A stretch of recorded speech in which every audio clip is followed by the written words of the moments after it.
하나님께서 오늘 저에게 주시는 말씀은 로마서 1장입니다. 로마서 1장 1절에서 17절까지 말씀입니다.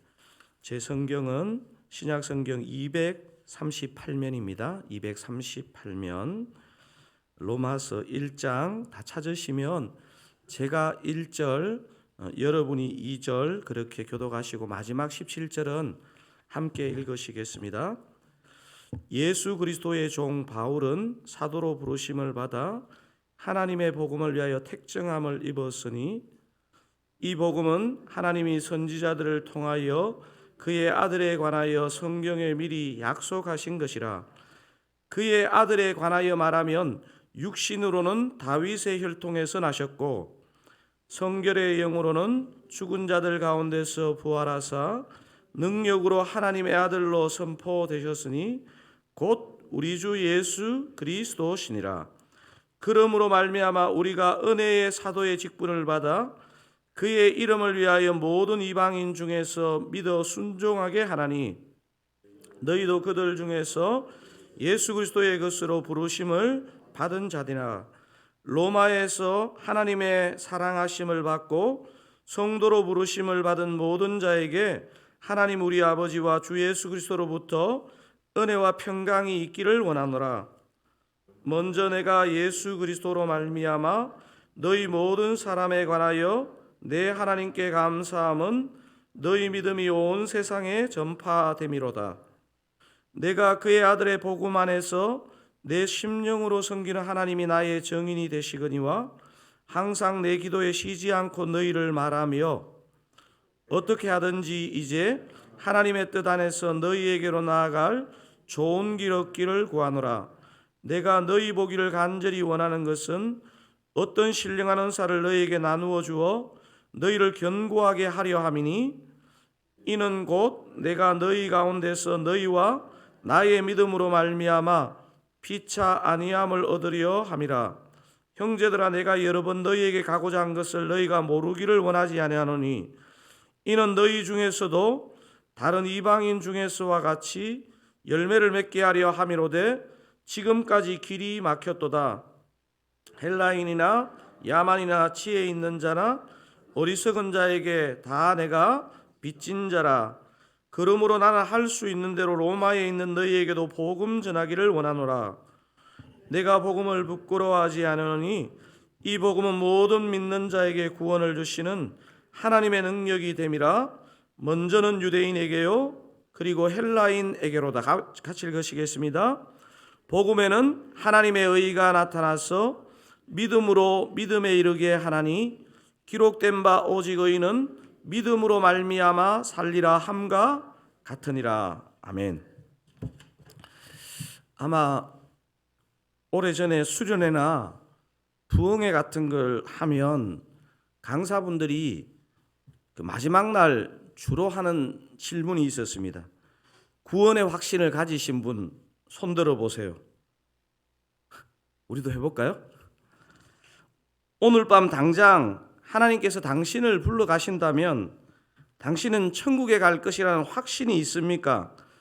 이런 질문을 제가 고3 때부터 이제 신앙생활을 했는데 제 생각해 보면 항상 뭐 부흥회나 뭐 이런 거 하면 이 질문들이 한 번쯤은 꼭 나왔던 것 같아요. 로마서를 이제 시작하면서 제가 그 질문이 생각났고 예전에 제가 이렇게 들었던 제한테는 충격적이었던 두 가지 얘기가 생각이 났습니다. 하나는 지금은 이제 고인이 되신 20세기 최고의 복음 전도자였던 빌리 그레함 목사님의 그 이야기였는데요. 빌리 그레함 목사님이 어디에서 이 말씀을 하셨는지 정확하게 모르겠지만 제가 책으로 봤었는데 빌리 그레함 목사님이 이런 말씀을 하셨습니다. 기성교에 다니는 사람 중에 95%가 중생받지 못했다. 뭐 다른 사람은 몰라도 저는 이 말이 되게 충격적이었습니다. 왜냐하면 교회를 다닌다는 것이 구원을 보증해 주지는 못하지만 기존 교회 다니는 사람 가운데 95%가 중생받지 못했다. 이게 도대체 빌리 그레함 목사님이 무슨 근거로 어떻게 그 말씀을 하셨는지 진짜 이렇게 제가 우리 교회에 있는 분 같으면 한번 물어보고 싶더라고요. 근데 이 말을 무시할 수 없는 게요. 보통 목회자들이나 이렇게 이제 신학교 교수들이 이 빌리 그레이엄 목사님에 대해서는요, 그분의 그 말의 권위에 대해서 쉽게 저평가를 하기 어렵습니다. 왜냐하면 아마도 20세기에 가장 많은 복음을 전하고 가장 대중적으로 많은 사람들에게 영향을 미쳤던 분 중에 한 분이 빌리 그레이엄이기 때문에 그렇습니다. 제가 이 로마서를 이제 시작하면서 기억나는 오래전에 이렇게 제가 알고 있었던 얘기 중에 하나는 조나단 에드워즈 목사님의 이 목회에 관한 얘기인데요. 혹시 여러분 조나단 에드워즈 목사님 아십니까? 1700년대 미국 신대륙의 목사님이셨고 미국 정신의 아버지라는 별명을 가지신 영적인 거장입니다. 예일대학교의 초기 학장이었던 분인데요. 이 탁월한 분이 23년을 목회하신 노샘튼 교회라는 교회에서 쫓겨나게 됩니다. 이 조나단 에드워즈가 왜 쫓겨나느냐 하면 그 에드워즈 목사님 당시에 그 청교도들은 한 달에 한 번 정도 교회에서 성찬을 한 것 같아요. 성찬이라는 게 사실 예수님이 직접 제정하신 굉장히 중요한 교회 의식이잖아요. 그렇기 때문에 이 거룩했던 에드워즈 목사님 입장에서는 한 달에 한 번씩 하는 이 중요한 성찬에 예수님의 살과 피를 그 기념하는 이 예식에 그냥 아무나 이렇게 참여하는 게 도저히 마음에 걸렸던 거예요. 그래서 에드워즈 목사님이 당신이 목회를 하면서 그 목회했던 교회가 그렇게 큰 대형 교회가 아니에요. 한 몇백 명 정도 모이는 교회였는데 중생한 분명한 증거가 삶으로 나타나지 않는 모습들이 자기에게 보이면서 이제 괴로워지기 시작하면서 어느 날 결단을 했습니다. 거듭난 분명한 증거가 삶으로 나타나지 않는 성도들에게 성찬 참여를 금지시키는 그런 결정을 하고, 제가 볼 때 거의 대부분의 이제 이렇게 이 목회자들이 이 에드워즈 목사님이 이 일이 계기가 되어서 교인들의 심기가 건드려지고, 그래서 이것이 이제 시간이 좀 지나면서 성찬 참여 금지의 역풍으로 에드워즈 목사님에 대한 신임 투표가 교회에서 열리게 되었고 90% 정도의 교인들이 에드워즈 목사님을 불신임하면서 그 담임 목사 자리에서 쫓겨나는 그런 불행한 일이 발생합니다. 저는 개인적으로 목회자로서 에드워즈의 그런 성찬 참여 금지 결정이 잘했다고 이렇게 생각되어지지 않습니다. 특히 이제 제 같은 이렇게 현대교회 목회에서 그렇게 레디컬하게 하면요, 진짜 바로 쫓겨납니다.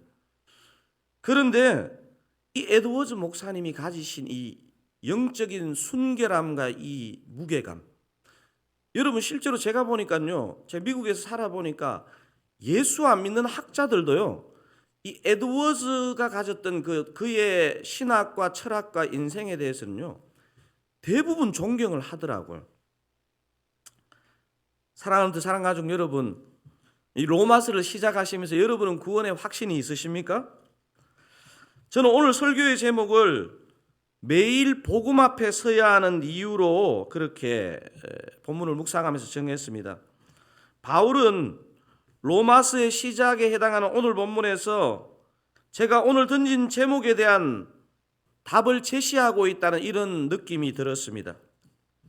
사랑하는 사랑가족 여러분, 오늘 읽으신 로마서 1장 1절에서 17절에서 가장 많이 반복되어 사용된 단어가 뭔 것 같습니까? 여러분 아까 조금 전에 17절을 읽으면서 가장 많이 반복되어 사용된 단어가 뭔 것 같습니까? 혹시 한 단어가 이렇게 눈에 보이십니까? 복음이라는 단어. 한번 헤아려 보시면 한 7번 정도 사용된 것 같아요. 제가 볼 때. 그렇다면 바울이 로마서 오늘 본문에서 말하는 복음은 무엇일까요? 내용적으로 봤을 때 많은 서술이 있겠지만 바울이 로마서를 시작하면서 바울에게 복음은 뭐냐? 예수 그리스도 자체라는 것입니다. 예수 그리스도의 나심, 죽으심, 부활하심에 대한 예수 그리스도라는 것입니다. 그리고 또 복음을 바울이 설명하는 중요한 구절이 오늘 본문의 마지막 절인 17절입니다. 여러분 17절은 한번 같이 읽어보면 좋겠습니다. 17절입니다. 복음에는 하나님의 의가 나타나서 믿음으로 믿음에 이르게 하나니 기록된 바 오직 의인은 믿음으로 말미암아 살리라 함과 같으니라. 방금 읽으신 17절 시작에서 복음에는 무엇이 나타나 있다고요? 하나님의 의. 하나님의 의. 그래서 복음은 하나님의 의다 이렇게 말할 수 있습니다. 하나님의 의가 나타나서 무엇에서 무엇에 이른다고 17절은 표현합니까? 믿음으로 믿음에 이른다 이런 표현을 사용합니다. 여러분 앞에 요 믿음과 뒤에 믿음이 좀 다릅니다. 앞에 나오는 믿음은 은혜라고 보시면 되고요. 드사랑교회 드사랑의 첫 번째 의미가 뭡니까? 은혜. 항상 하나님의 이 복음, 하나님의 사랑은 하나님의 의, 하나님의 은혜에서 시작합니다. 그리고 뒤에 믿음은 우리가 생각하는 우리가 반응하는 믿음입니다. 여러분 우리의 믿음이라는 게요 절대로 우리가 가진 게 아니고요 하나님의 은혜, 하나님의 의에서 나온 것입니다. 그래서 제가 드사랑이라는 의미 설명할 때 설명했는지 모르겠는데 칼빈이라는 사람은요 아주 중요한 말을 했는데 사랑의 시작은 의다 이런 말을 했습니다.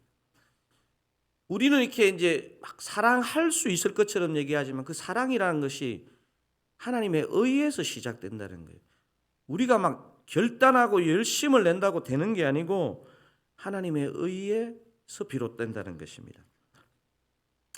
그래서 오늘 본문을 근거로 복음이라는 것을 정리해 보면 복음은 하나님의 의가 나타난 것인데 그 하나님의 의가 누구를 통해서 나타났느냐? 예수 그리스도를 통해서 나타났다. 이렇게 정리해도 틀리지 않을 것 같아요. 복음은 뭐라고요? 하나님의 의, 하나님의 의가 나타난 것인데 그 하나님의 의가 누구를 통해서 나타났다고요? 예수 그리스도. 사랑하는 드사랑 가족 여러분, 그렇다면 복음은 믿는 사람에게 필요합니까? 아니면 안 믿는 사람에게 필요한 것입니까? 하여튼 저 목사는 대답하기 곤란한 것만. 바울은 복음이 안 믿는 사람에게 당연히 필요하지만 믿는 사람에게도 필요하다는 것을 로마서를 시작하면서 강조하고 있는 것입니다. 믿는 로마에 있는 성도들에게도 필요하고 심지어 사도인 자신에게도 복음이 필요하다는 것을 로마서를 시작하면서 보여주고 있는 것입니다. 그래서 저는 오늘 바울의 영적인 논리를 따라서 믿는 우리도 매일 복음 앞에 서야 한다 이렇게 제목으로 표현했습니다. 여러분 이 로마서 편지를 쓸 당시 로마 교회는 아마도 20년 이상 된 교회였을 것이라고 학자들은 얘기합니다.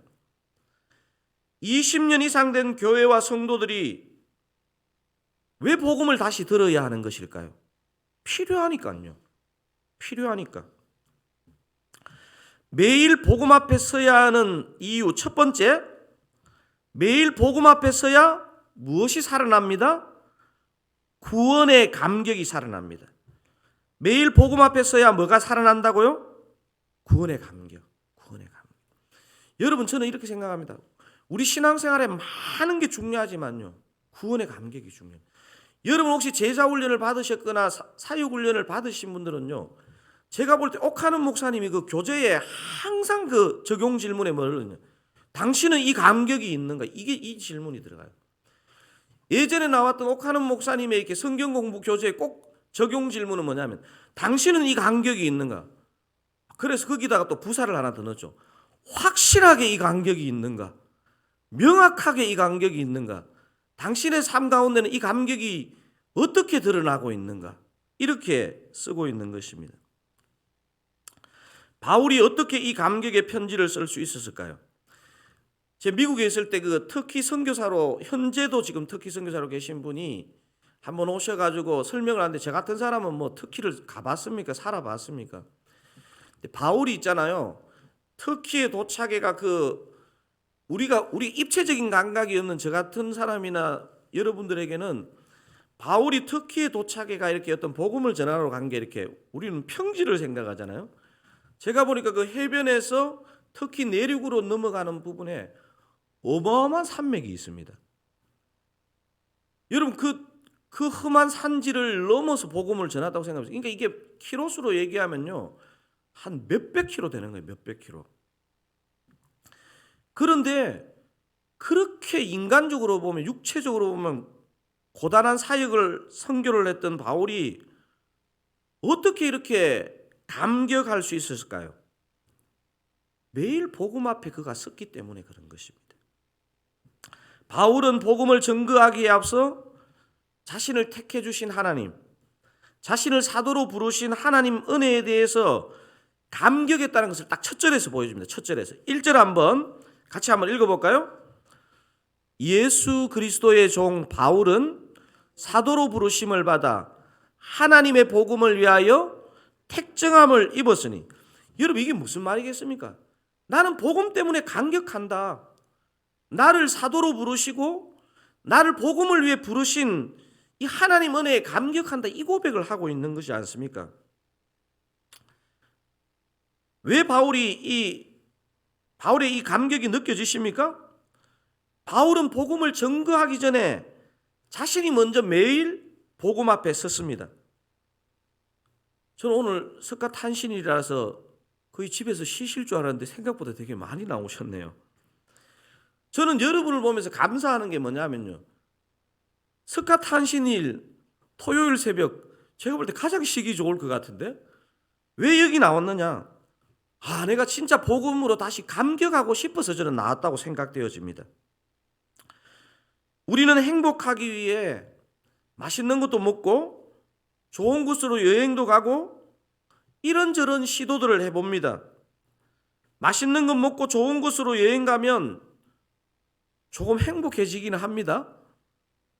그런데요, 진짜 행복, 진짜 감격, 이거는 복음 앞에 설 때 오는 줄로 믿습니다. 오늘 새벽도 이 복음 앞에 서시는 저와 여러분에게 구원의 감격을 주실 줄로 믿습니다. 저와 여러분이 매일 복음 앞에 서야 하는 또 다른 하나의 이유가 뭐냐면요, 매일 복음 앞에 서야 구령의 열정이 살아납니다. 뭐가 살아난다고요? 구령의 열정. 구령이 뭐냐면, 구령, 영혼을 구한다. 영혼을 구한다는 뜻입니다. 그렇습니다. 구령의 열정이 살아나는 것은요, 우리가 막 결단하고 우리가 막 애를 쓴다고 되는 게 아니고요, 복음 앞에 서면 된다는 것입니다. 저와 여러분이 복음 앞에 서면 예수 믿지 않는 영혼이 저절로 불쌍해져요. 우리가 복음 앞에 서면요, 우리에게 감격도 일어나지만 정말 예수 믿지 않는 이 감격을 모르는 영혼에 대한 불쌍한 마음이 생기는 것입니다. 제 은사 목사님이신, 대학부 때 은사 목사님이신 이분은요, 제가 만난 사람 중에서 가장 열정이 많은 사람 중에 한 분인데요, 이분은요, 저희 그 내수동교회가 광화문 앞에 있었는데요, 석가탄신이 되면 옛날에 그 광화문에 전등 행사하면요, 마음이 애타서 죽습니다. 그래서 혼자 그 앞에 뛰어나가가지고 전도하신 적도 있고요, 그런 목사님이셨는데, 이게 우리가 복음 앞에 서면 그런 영혼에 대한 불쌍함이 우리 안에 일어나게 되는 것이죠. 바울은 로마서를 시작하면서 자신을 부르신 하나님의 은혜도 얘기하지만 대부분의 얘기 포커스가 어디에 있느냐면요, 자신의 내부에서 일어나는 감격을 그냥 즐기다가 끝나는 것이 아니고 외부를 향하게 됩니다. 외부를 구령의 열정으로, 예수 믿지 않는 자들로. 오늘 본문이 지금 17절의 대부분이요, 그 기록으로 지금 기록되어 있습니다. 한번 확인해 볼까요? 오늘 본문에서 바울이 그 내부의 감격을, 구령의 열정, 그 외부로 향하고 있다는 것을 한번 몇 구절만 확인해 보겠습니다. 5절 한번 읽어보겠습니다. 5절. 그로 말미암아 우리가 은혜와 사도의 직분을 받아 그의 이름을 위하여 모든 이방인 중에서 믿어 순종하게 하나니 외부로 향하고 있죠. 9절도 한번 읽어보겠습니다. 9절 10절 같이 한번 읽어보겠습니다. 내가 그의 아들의 복음 안에서 내 심령으로 섬기는 하나님이 나의 증인이 되시거니와 항상 내 기도에 쉬지 않고 너희를 말하며, 기도할 때 너희를 말한다는 것이죠. 10절 어떻게 하든지 이제 하나님의 뜻 안에서 너희에게로 나아갈 좋은 길 얻기를 구하노라. 여러분 제가 그랬잖아요. 아까는 터키 거기 300 넘는 것만 해도 수백 킬로인데, 아니 로마가 얼마나 떨어져 있습니까? 도대체 이 사람은 어떤 심장을 가졌길래 지금 10절에서 어떻게 하든지 이제 하나님의 뜻 안에서 너희에게로 나아갈 좋은 길 얻기를 구하노라. 13절도 한번 읽어보겠습니다. 13절에서 15절까지 형제들아 내가 여러 번 너희에게 가고자 한 것을 너희가 모르기를 원하지 않으니 이는 너희 중에서도 다른 이방인 중에서와 같이 열매를 맺게 하려 함이로되 지금까지 길이 막혔도다. 얼마나 답답했겠습니까? 헬라인이나 야만인이나 지혜 있는 자나 어리석은 자에게 다 내가 빚진 자라. 그러므로 나는 할 수 있는 대로 로마에 있는 너희에게도 복음 전하기를 원하노라. 바울이 자신의 내부에 일어난 구원의 감격을 어디로 향하고 있습니까? 이방인, 로마에 있는 사람들, 외부 세상 사람들을 향해서 그의 구령의 열정을 쏟아내고 있는 것입니다. 말씀을 정리하고 싶습니다. 사랑하는 사랑가족 여러분, 정말 제가 봐도 요즘 참 한국이나 전 세계가 힘든 것 같아요. 그게 제가 볼 때 두 가지만 딱 가보면 알 수 있습니다. 마트 가보면 제가 볼 때 물건 사러 온 사람도 있지만 마음이 답답해가 온 것 같아요. 얼마나 사람이 많은지. 또 한 번씩 이렇게 어디 좋은 데 가보면요, 막 사람이 또 얼마나 많은지 모릅니다. 정말 기쁨을 회복하고 싶습니까? 다시 복음 앞에 서시기를 바랍니다. 아니 매일 복음 앞에 서시기를 우리 주님의 이름으로 축원드립니다. 가까운 사람에게 또 누군가에게 정말 용기 있게 좀 복음을 전하고 싶습니까? 당장 오늘 이 시간 이 복음 앞에 서셔서 복음의 능력을 입으실 때 그렇게 될 줄로 믿습니다. 그런 은혜가 있기를 주님의 이름으로 축원드립니다. 우리 한번 기도하기를 원하는데요. 오늘 바울의 이 로마서 1장 1절에서 17절에서 우리가 많은 내용을 살펴보았지만 매일 복음 앞에 서야 하는 이유를 바울은 얘기하고 싶었다고 저는 생각되어집니다. 매일 복음 앞에 서야 되는 첫 번째 이유가 뭡니까? 매일 복음 앞에 서야 구원의 감격이 살아납니다. 아멘입니다. 두 번째 이유가 뭡니까? 매일 복음 앞에 서야 구령의 열정이 살아납니다. 여러분, 우리 오늘 이 말씀 붙잡고 오늘 또 본문에 주신 메시지를 붙잡고 한번 우리 주여 큰 소리를 한번 부르시고 한번 간절하게 오늘 말씀을 기억하고 붙잡고 기도하기를 원합니다. 주여,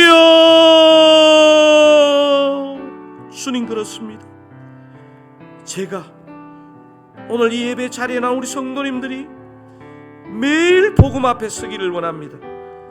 매일 복음 앞에 서야 구원의 감격이 살아나는 줄로 믿습니다. 매일 복음 앞에 서야 구령의 열정이 살아나는 줄로 믿습니다. 하나님 아버지, 우리가 매일 복음 앞에 서므로, 아니 매 순간 복음 앞에 서므로 구원의 감격을 회복하고 구령의 열정을 회복하게 도와주시옵소서. 하나님 아버지, 안 믿는 자에게뿐 아니라 로마에 있는 성도들에게도, 아니 대사도였던 바울에게도 복음이 필요했던 것처럼 저와 우리 더 사랑교회 성도님들에게도, 오늘 이 자리를 찾은 우리 성도님들에게도 우리 주님의 복음이 필요한 줄로 믿습니다. 하나님 아버지, 은혜 베풀어 주시옵소서. 아버지, 하늘 은혜를 베풀어 주시옵소서. 우리에게 구원의 감격을 회복시켜 주시고 구령의 열정을 회복시켜 주시옵소서. 죽어가는 한 영혼, 하나님으로부터 멀어지는 한 영혼을 보면서 정말 하나님의 마음, 우리 주님의 마음을 갖게 하여 주시옵소서.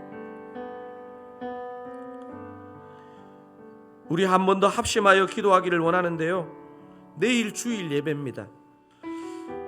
제 마음에 제일 두려운 것은요, 담임 목사인 저부터 그래 지난주도 드렸고 내일 주일이니까 뭐 안 드릴 수 없지, 이런 예배가 아니고 진짜 구원에 감격하고 구령의 열정이 회복되는 예배가 되게 하여 주옵소서. 이런 기도의 제목이 있습니다. 주일 예배를 위해서 기도했으면 좋겠습니다. 우리 성도님들의 심령을 위해서 기도했으면 좋겠습니다. 두 번째, 2달째 정확한 원인을 모르고 열이 내리지 않는 20개월 된 지우라는 아이를 주님 불쌍히 여겨주시고 열을 내려주시고 그 원인을 발견하게 하시고 치료하여 주시옵소서 기도하기를 원합니다. 어려운 상황에서 모레 출산을 앞두고 있는 이 지우의 엄마 지혜인 자매 마음의 평강을 허락하여 주시고 순산을 허락하여 주시옵소서. 우리 한번 주일 예배와 지우와 지우 엄마를 위해서 한번 간절하게 한번 기도하고 개인 기도하시다가 오늘 하루 승리하시기 바랍니다. 기도하시겠습니다. 하나님 아버지, 주님 감사합니다. 주님 감사합니다. 바울처럼 우리 믿음의 선배들처럼 우리 자신이 먼저 매일 매순간 주의 복음 앞에 설 수 있기를 원합니다. 하나님 아버지, 복음 앞에 설 때 주님 우리의 심령의 구원의 감격을 회복시켜 주시고 구령의 열정을 회복시켜 주시옵소서.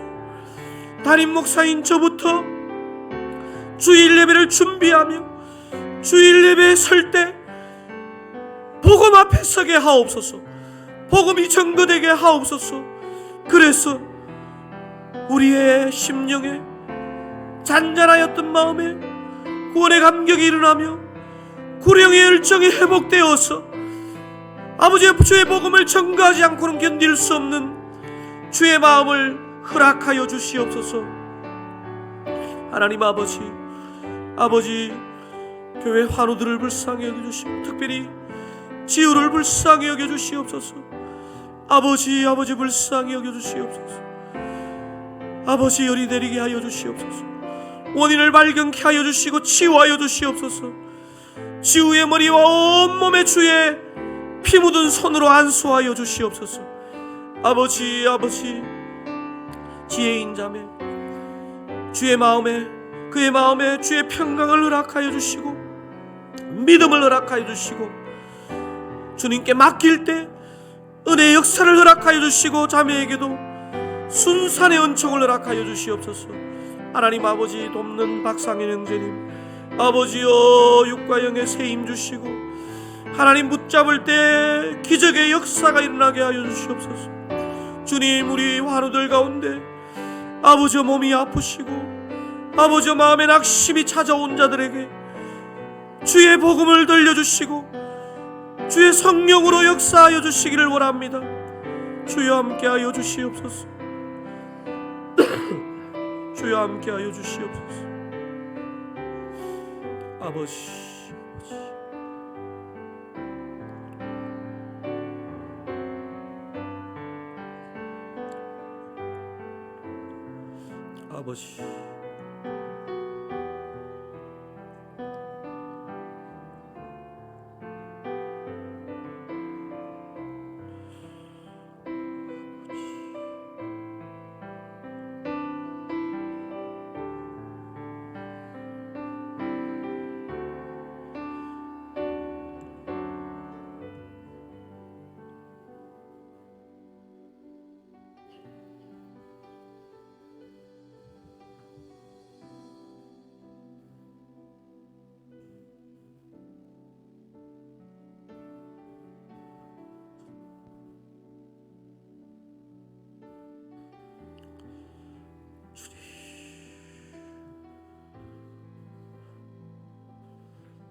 아버지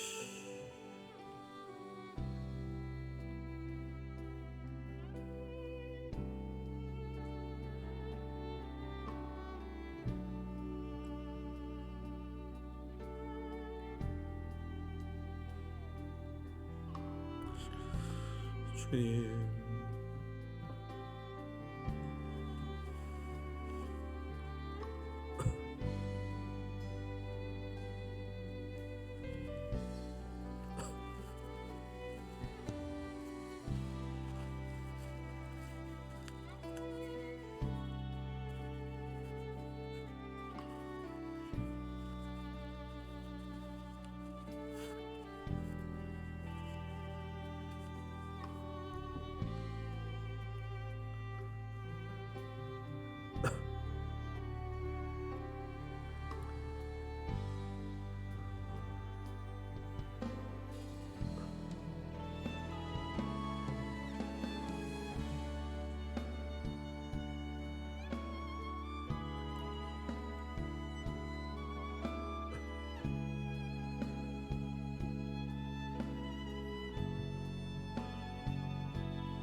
아버지,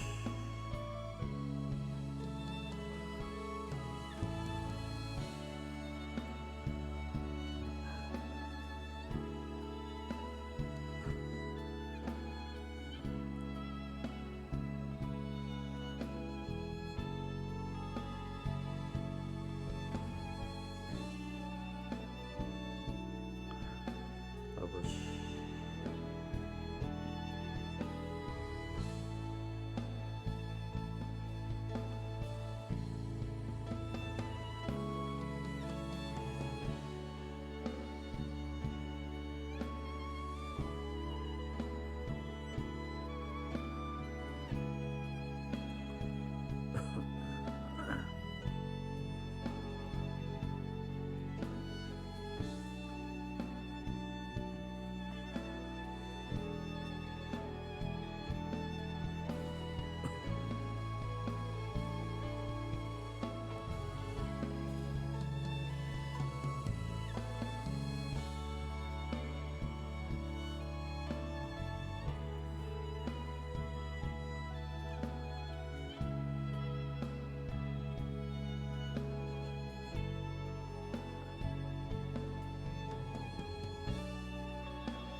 아버지.